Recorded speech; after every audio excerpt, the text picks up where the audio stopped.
kicking us off for news this week is a trailer that has some people pissed off, but not for the right reasons, which I think is kind of funny.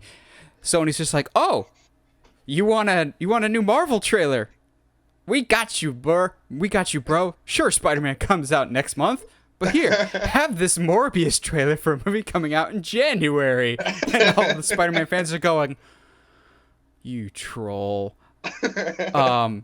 So yes, we have a new Morbius trailer with Jared Leto as the living vampire that is Morbius. Josh and I don't remember your initial reactions, Josh, but we didn't mind the first trailer. It looked pretty good. Cool. I freaking love this trailer.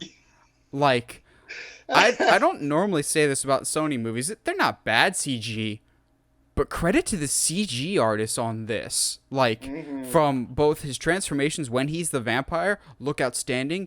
But one of the coolest things I thought about the trailer, the few times that I've watched it now, is I really, really like how they're visually portraying his powers. Yes. Like, the echolocation looks awesome, but not even so much like he's got like the weird like Arkham City, like you press in on the left stick and you got the X-ray vision type of thing.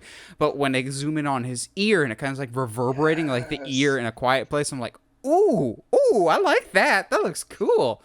But obviously we got the main look of him as the vampire. I'm going, that's Morbius. Because the first trailer, you're just like, oh, it's just a drug addict with weird teeth. No, that's a living vampire. Now, my only hope left is, and I think they'll probably give it to us, I need the deep V-neck. I need the ridiculously deep V-neck with the red lapel chest piece. Maybe you could add the little fluttery cape, like the armpit cape, but I need the deep V-neck, because just from the face and when he's attacking people, I'm going, holy crap, that's Morbius. I've always liked the character of Morbius more than the character of Venom, actually.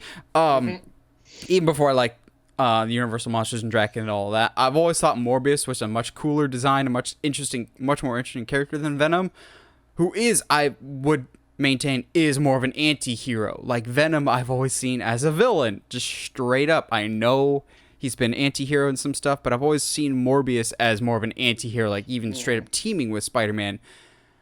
I think this trailer really over-delivered for me, and that's not even taking into consideration all the very interesting but yet very confusing Spider-Man Easter eggs that I'm sure we'll delve into in a little bit here. But Josh, you are a known Jared Leto fan. What did you think of this Morbius trailer?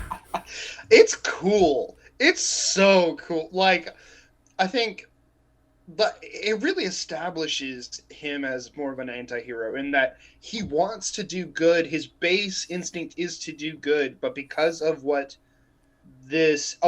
changes his body into healing him, but also has that other side, he's not sure if he can actually control it, because the other side is literally just animalistic and just terrifying. Like, oh, so much cool stuff. I think the scene that kind of sells it for me in the trailer is when he, I forget the voiceover, but it pans and it shows him like in a closet or something, and like his face transforms out into like the living vampire, and he shakes it and it goes back in, and you can see like the fear in his eyes of like, oh no, that's not what I want. I can't do that right now. Like, oh, it's so cool. And then that line at the end of the trailer. I'm Venom. Just kidding, man. But Michael Morpheus, Dr. Michael Morpheus, that's your service. I was like, this guy. Like, I want to be his best friend, but like, also not, because he could kill me. But yeah, like it's a very good trailer.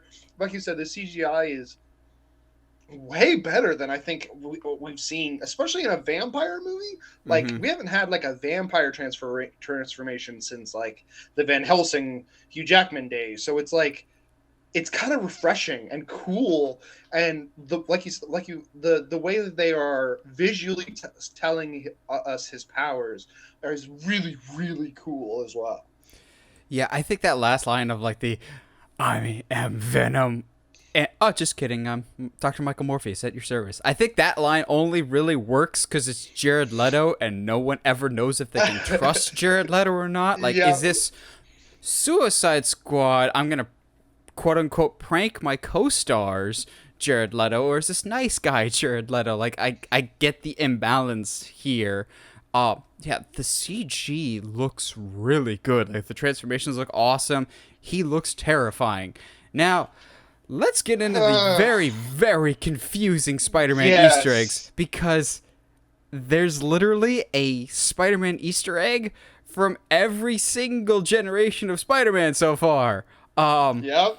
Obviously, we have Michael Keaton returning in this trailer, to which, mark my words, Michael Keaton's just going to be at the very end of this movie. Like, Michael Keaton is going to be the end stinger for this. I don't think he's going to be a very big presence.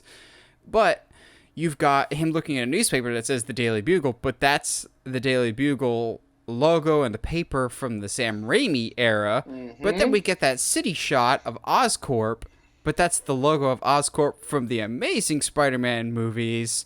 And then they mention, you know, that weird thing in San Francisco. So that's clearly a reference to Venom. Let there be carnage, or just Venom in general.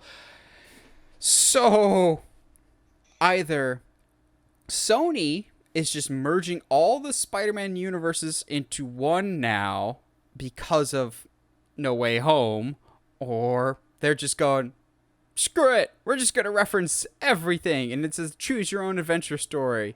I think really the big missing piece right now is No Way Home. Yeah. Because, again, Venom Let There Be Carnage had that sting of going, okay, this is going to clearly connect to Spider-Man somehow. This has all the Spider-Man references. So, like, I saw the Oscorp thing going, so this confirms Josh and I's theory that the Morbius and Venom universe takes place in Andrew Garfield world. Well, you got Michael Keaton here, and you've got Sam Raimi's Spider-Man references, and in the last trailer, you had the Sam Raimi Spider-Man on the wall and the graffiti that says murderer. So I am very, very confused by this trailer as to, like, where this fit chronologically, and I'm worried that No Way Home is not going to answer these questions, and Sony's just going to go, you can't sue us. We made these movies. Yeah, that's an unfair. And it's interesting that, like, when they do the little section in the trailer about, like, the studio that brought you these movies, they're like, brought you No Way Home, and I'm like, but that movie's not out yet. Wait, are you saying that? No, it says Far From Home. It does? Okay. Yeah, it says Far From Home and Venom. Okay. Well, then my whole confusion, it doesn't make sense. So, but, like, it's still, like, very odd, and a lot of, like, when while I am super down for this Morbius teaming, like, acting across from Michael Keaton's Vulture, that is also incredibly confusing canon-wise, so I don't know how. The only thing that could make this better is if those two were also in the same scene as William Dafoe's Green Goblin, and in which case, I don't know what to feel, because that's like peak Spider-Man right there for me. That's, like, I don't know what to do with that.